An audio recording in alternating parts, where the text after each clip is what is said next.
Why do people pay more for less? At first, it doesn't make sense. Why would you spend $100 on a plain white t-shirt when you can buy 10 for the exact same price? And why would you buy a $100 steak instead of a $10 steak? Why would you pay more to get less? The answer is the secret behind every luxury brand and every premium product. The first part of the secret is scarcity. When something feels rare, it feels valuable. If anyone can have it, it's not luxury.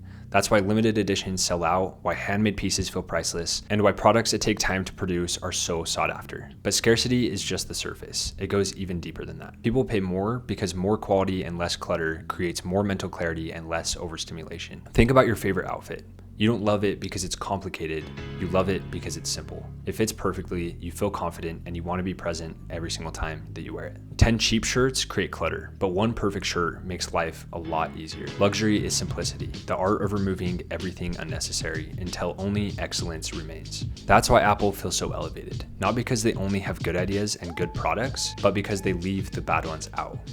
They only create room for the best. But the real secret, the real reason people pay more for less, is actually the story. When you buy a Rolex, you're not just buying a watch. You're buying decades of heritage, the story of craftsmanship, and the identity of someone who values precision and excellence.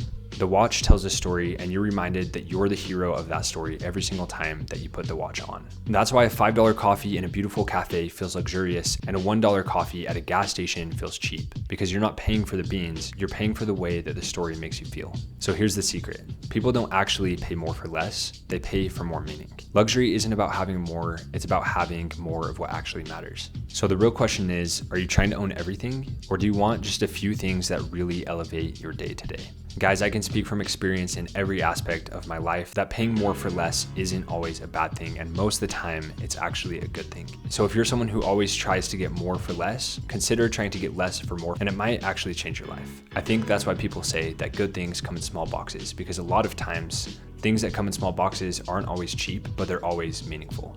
If you like this video, subscribe, and I will see you in the next one.